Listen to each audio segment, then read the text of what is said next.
जिनको वृद्धावस्था में भी दुनियादारी बहुत प्रिय लगती है। बूढ़ी अम्मा अभी बाबा के बिना नहीं रह सकती और ये बाबा भी बूढ़ी अम्मा के बिना नहीं रह सकते। एक बार भर्तहरि शतक पढ़ लीजिए। अब बच्चों को भी बच्चे हो गए, बेटों को भी बेटे हो गए, तुम दोनों की फोटो एक संग खींची जाएगी तो पति और पत्नी जैसी नहीं लगेगी। बुढ़ापे में खींची गई फोटो बहन और भाई जैसी शकल हो जाती है। कभी भी अनुभव करके देख लेना। संसार के भोगों के लिए एक समय है, अब ये समय नहीं है। अब परिणत होइए, अब बदलिए। मैं निवेदन कर रहा हूं भर्तहरि शतक। ये उस राजा की बात कर रहा हूं जो घरवाली के पीछे छतरी ले लेके चलता था, कहीं गोरा चमड़ा काला ना पड़ जाए। उसको अपनी घरवाली इतनी प्रिय थी, छोड़ने को तैयार नहीं था। लेकिन गुरु मेहरबान तो पट्ठा पहलवान। गुरु बड़ा अद्भुत था, प्रभु गोरखनाथ। और उन्होंने इसको कैसे बदला कि राजा ने रोते रोते घर छोड़ दिया। धिक्कार मुझे है, मैं चमड़े के ऊपर इतनी प्रीति करता रहा। कैसे इनको वैराग्य हुआ, 1 मिनट में सुना रहा हूं मैं आपको।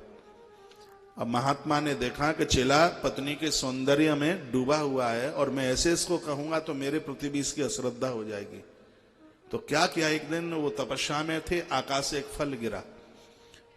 महात्मा की दृष्टि में वो अमर फल था। अमर फल कुछ और नहीं है, गुरुजनों की कृपा, उनका संदेश ही अमर फल है। उस फल को लेकर के गुरुजी भर्तहरि के पास आए। भर्तहरि उज्जैन में रहते थे उस समय में। आज भी भर्तहरि गुफा के नाम से स्थान को जाना जाता है। वहां फिर इन्होंने साधना तप किया है।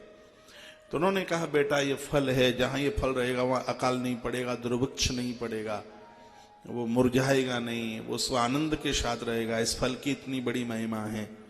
गुरुजी का बड़ा आदर किया, गुरुजी देके चले गए।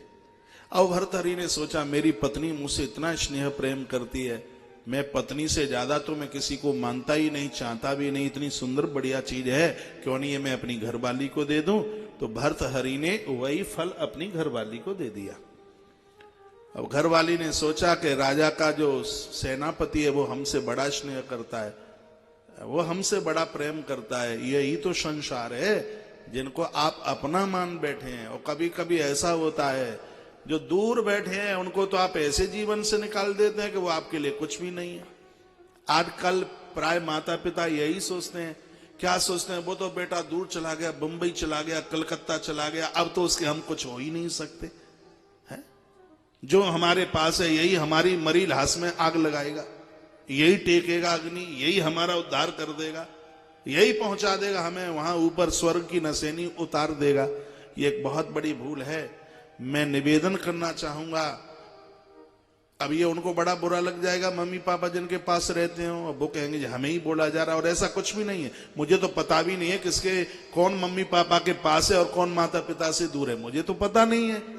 लेकिन जो बात हकीकत है, ग्रंथ जिसको कहते हैं, हो सकता है कि दूर रहने वाला व्यक्ति आपका भला करने के लिए खड़ा है और नजदीक रहने वाला व्यक्ति तुम्हें कष्ट देने के लिए खड़े हैं। उसके लिए एक उदाहरण है, रोग व्यक्ति के बहुत नजदीक रहता है, आदमी को खोखला कर देता है, और औषधि आदमी से बहुत दूर रहती है और वह औषधि उस आदमी को आरोग्यता दे देती है।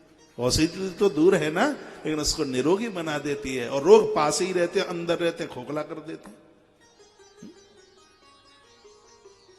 मैं लौटा करके वहीं आपको ला रहा हूं। कभी कभी ये लगता है कि वो हमसे इतना स्नेह, वो हमसे इतनी प्रीति। संसार को नहीं समझ पाओगे, ये दुनिया है, दुरंगी है।